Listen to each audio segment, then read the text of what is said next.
Alright, this is what I'm gonna call the first, I don't know, I'm gonna see how it goes down, how you guys perceive it, but it's gonna call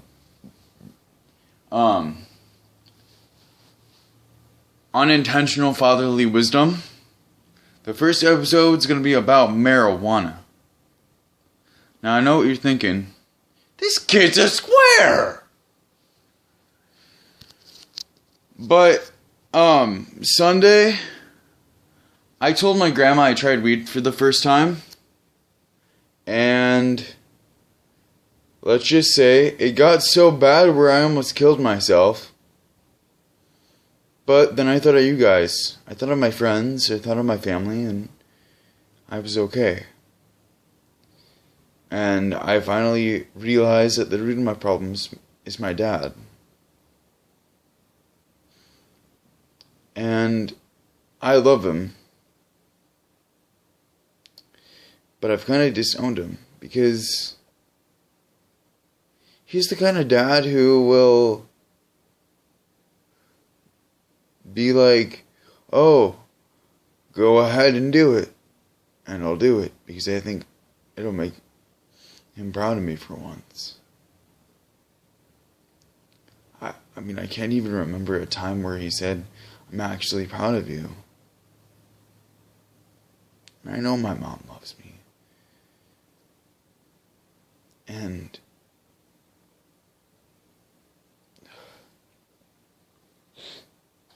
sorry.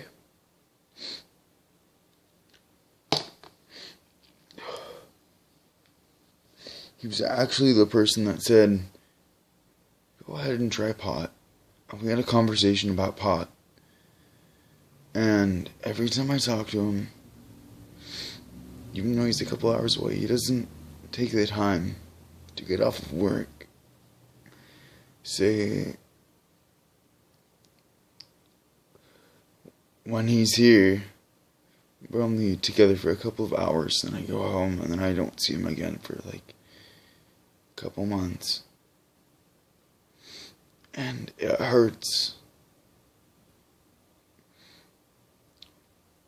But, yeah, that's dad wisdom. But this is my unintentional Clayton wisdom. Now, I know you must be thinking, holy crap, this kid has the worst life ever. But I'm going to tell you my legitimate origin story. I know I have an origin story video.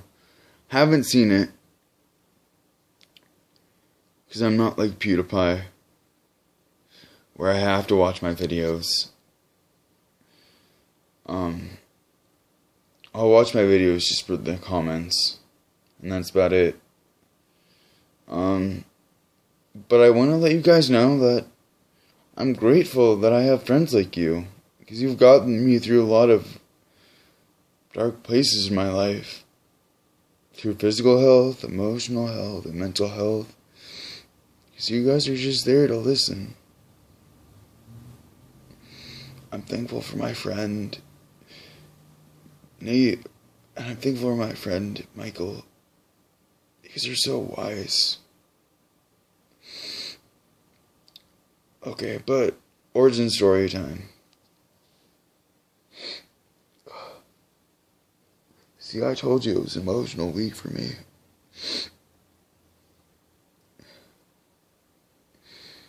Okay. What if I told you a baby was born February 8th, 1999, to loving parents, but really messed up in the head parents because of bipolar and mental illness. Amanda Sharf and Brian Sharf. And the only reason they were together was because of that baby. What if I told you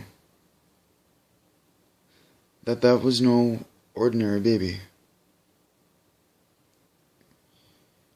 From that moment on, because of the umbilical cord wrapping around his neck, he would spend 3 days in the NICU away from his mom, in what pretty much looked like a time capsule because of all the wiring, all the ventilation stuff, everything.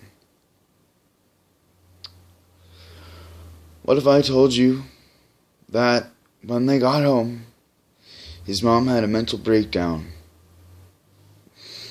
and left him at his grandparents' house? And from that moment on, his life would be changed forever because of his mom's first choice to leave him with her parents.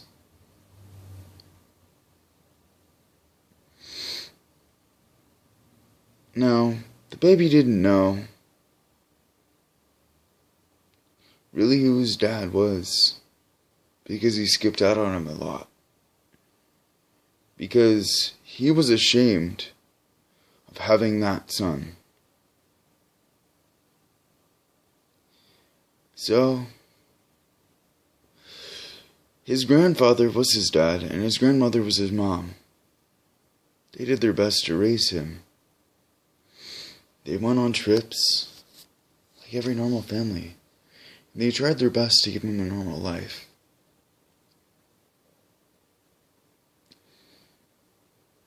About when he was 5 years old, the summer he was 6 years old.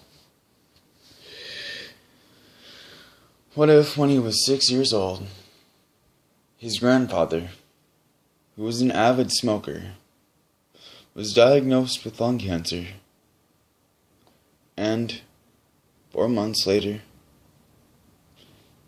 in June, at the end of June, he passed away in his sleep because the lung cancer ravaged his body. The chemo didn't help. And before he couldn't talk, his last words to his son were, "Hey there, buddy." And then he couldn't speak anymore, because he loved that little boy so much. And then his mom was in and out of his life because she met a man. Now,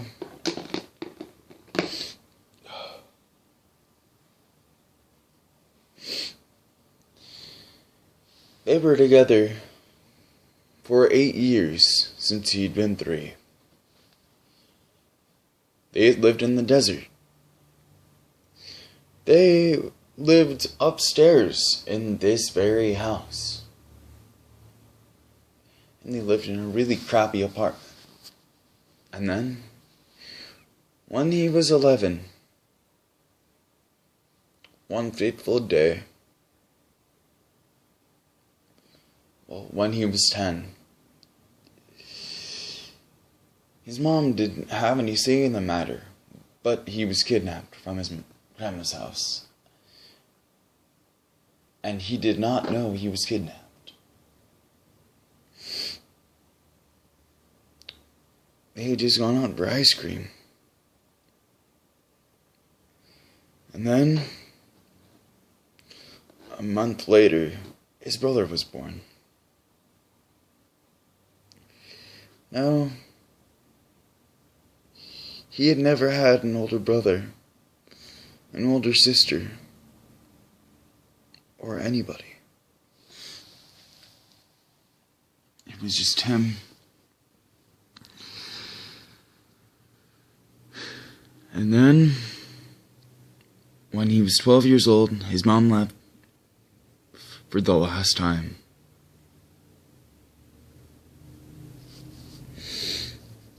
And that left a void that could not be filled. And it hurt him really bad. It hurt him so bad, he started multiple things he didn't know were wrong, like pornography. He didn't do drugs. He masturbated. But he didn't know they were wrong. Because what he perceived from the conversation of pornography's bad and that whole lecture about sex and masturbation was he didn't understand it. He didn't understand what it was. And he didn't know until he was 14, when he lived up with his mom, that it was bad.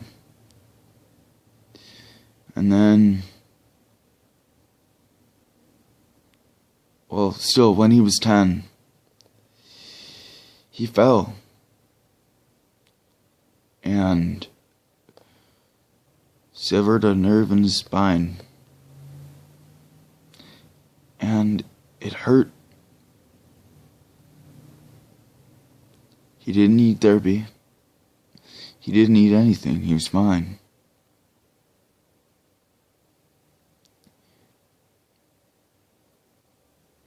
And then, again when he was 11, the dog he grew up with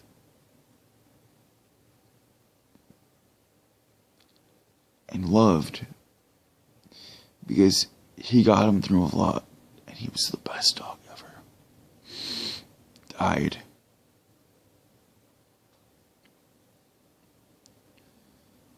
But when he was 13, he moved up to Washington for 1 year.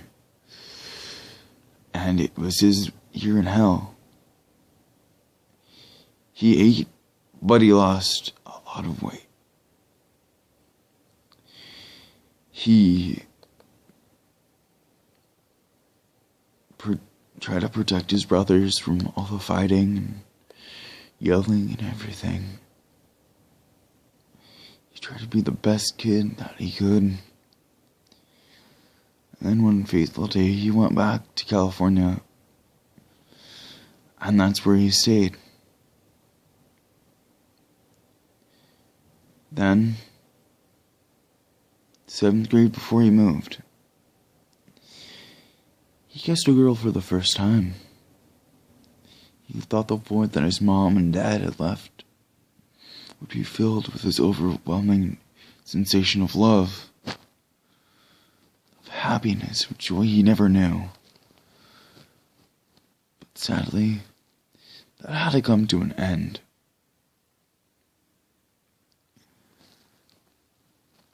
After they shared their first kiss and their last kiss, when he was up in Washington, at the 2-month mark of their relationship, his girlfriend sent him a text and said, "This is Hannah's twin. She's been in a terrible accident." A day later, she said that she died. It didn't take him long to realize he'd been played. And it hurt, and it took him a while to get over everything she'd put him through.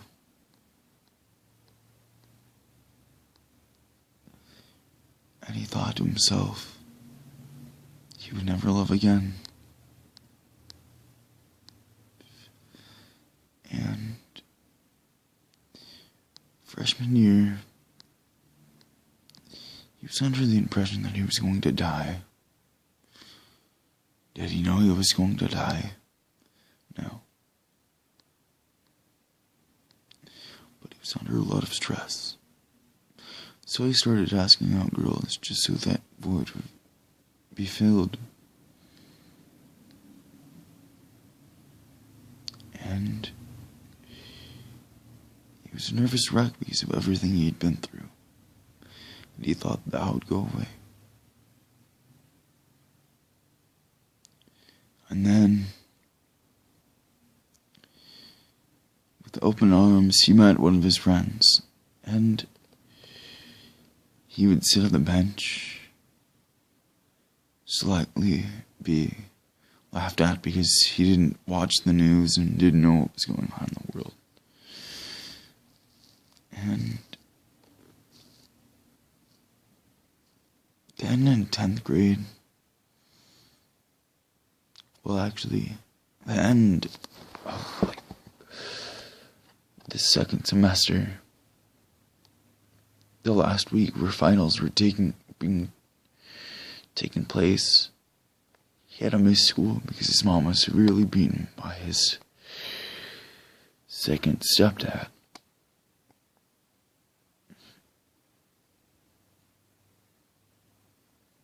He couldn't do anything about it, but just sit there. And seeing his mom in that hospital bed,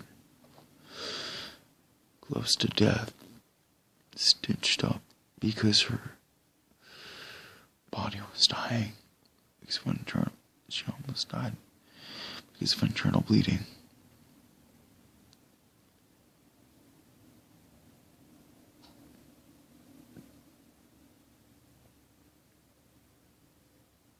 It was the hardest thing to see a once beautiful, once exuberant mom reduced to nothing because of drugs, because of anger, because of hate.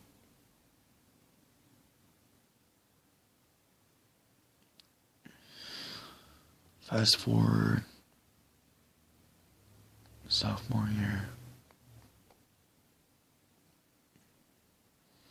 he joined choir and thought his life was complete.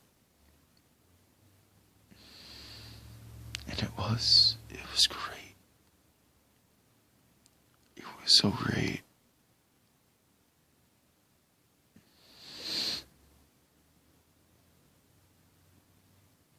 But what if he found a girl that he thought he liked, but in reality it was just hormones? That's all it was.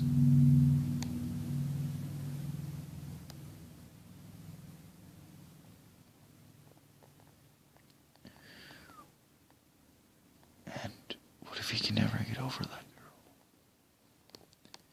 Because every time she looked at him,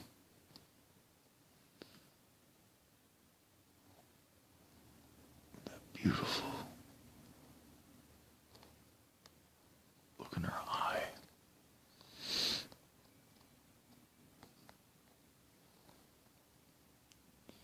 he knew that somewhere along the line they were going to be together.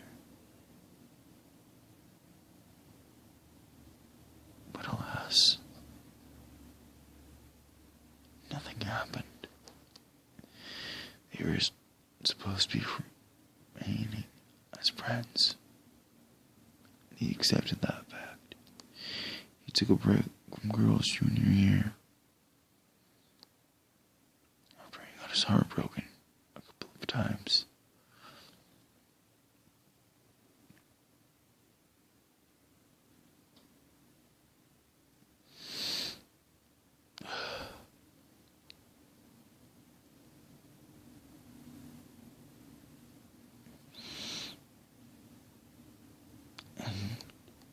He realized that he didn't need girls to be happy.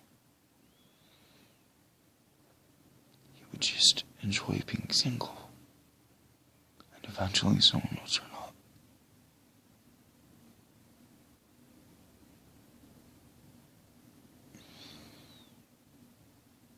And he would have to power through the day and treat it like his last.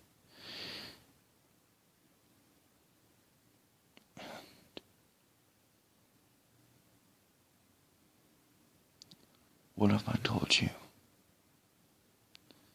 that young man was me?